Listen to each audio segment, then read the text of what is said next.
সংখ্যা এর ব্যবহার আমরা আমাদের দৈনন্দিন জীবনে করে থাকি, হোক সেটা টাকা পয়সার হিসাব রাখতে কিংবা সময়ের আন্দাজ করতে। সংখ্যা ছাড়া আমরা আমাদের জীবন কল্পনাই করতে পারি না। আর আপনারা নিশ্চয়ই জানেন 0 থেকে 9 পর্যন্ত সংখ্যাগুলো দিয়েই আমরা বাকি সব সংখ্যা তৈরি করে থাকি।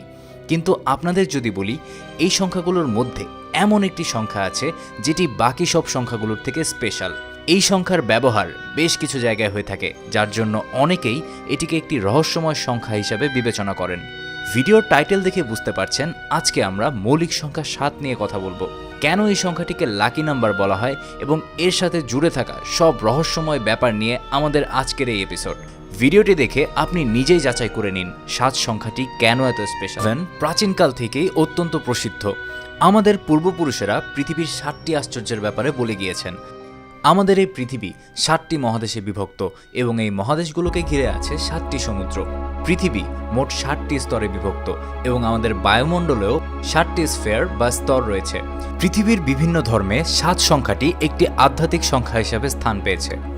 ইসলাম ধর্মে 7 আসমানের কথা বলা হয়েছে। পবিত্র কুরআনে 7টি জান্নাতের কথা উল্লেখ আছে এবং একই সাথে জাহান্নামের 7টি দরজার কথাও বলা হয়েছে। জাহান্নাম শব্দটি মোট 77 বার পবিত্র কুরআনে এসেছে। পবিত্র হজের সময় হাজিরা কাবা শরীফকে কেন্দ্র করে 7 বার তাওয়াফ করে থাকেন।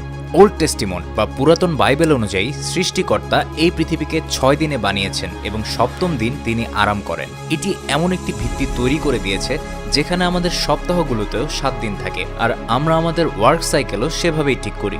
ইসলামিক দেশগুলোতে কর্মদিবস শুরু হয় শনিবার থেকে এবং সেই হিসাব অনুযায়ী 7ম দিন অর্থাৎ শুক্রবার ছুটির দিন।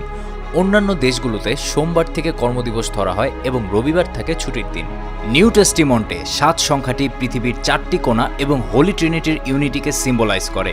হিন্দু ধর্মেও পাতালার স্বর্গের 7টি স্তর নিয়ে বলা হয়েছে। হিন্দু মাইথোলজিতে 7 সংখ্যার রয়েছে অসীম গুরুত্ব। এখান থেকে জানা যায় সপ্তঋষির কথা। এছাড়াও বুক অফ রেভলিউশনে 7 স্পিরিটস অফ গড সম্পর্কে বলা হয়েছে। গৌতম বুদ্ধের মূর্তিটি যে পদ্মফুলের ওপর রাখা সেটিতে 7টি পাপড়ি থাকে। মিশরীয় মাইথোলজিতে 7 এঞ্জেলস সম্পর্কে বলা হয়েছে। প্রাচীন মিশরীয়রা 7 সংখ্যাটিকে অনন্ত জীবন বা এটার্নাল লাইফ হিসেবে রিপ্রেজেন্ট করে থাকে এবং এই নাম্বারকে ডাইনামিক পারফেকশন অথবা কমপ্লিট সাইকেল বলা হয়ে থাকে।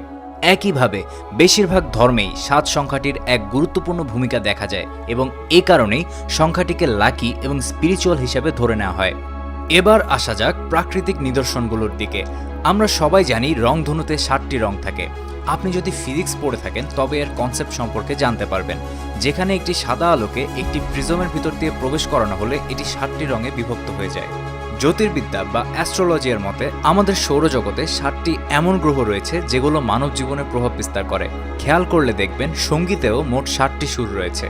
যদি আমরা এবার মডার্ন সায়েন্স ও ইকোনমিক্সের দিকে নজর দিই তাহলে দেখতে পাবো মানবদেহের গলায় 7টি ভার্টিব্রে রয়েছে। আমাদের ত্বকে 2টি আউটার লেয়ার এবং 5টি ইনার লেয়ার রয়েছে, অর্থাৎ সব মিলিয়ে মোট 7টি লেয়ার। বিজ্ঞানীদের মতে মানবদেহে জৈবিক পরিবর্তনও 7 বছর পরপরই আসে।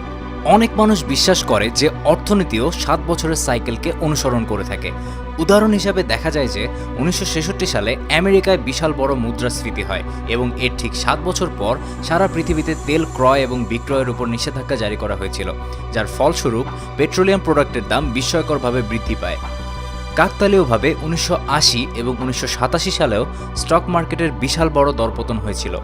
যদিও পুরো বিষয়টি বিতর্কিত, কিন্তু অনেক অর্থনীতিবিদ এই 7 বছরের সাইকেলকে বিশ্বাস করে থাকেন।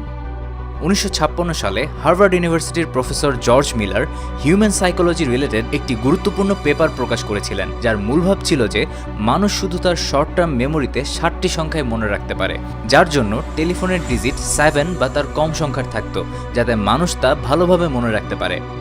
7 সংখ্যাটি আবার অনেক বেশি আকর্ষণীয়, যার জন্য অনেক ব্লগার এবং লেখক তাদের টাইটেলে এটি ব্যবহার করে থাকেন, যেমন 7 pages to success, 7 habits of highly effective people, 7 laws of spiritual success, 7 myths of the Spanish conquest.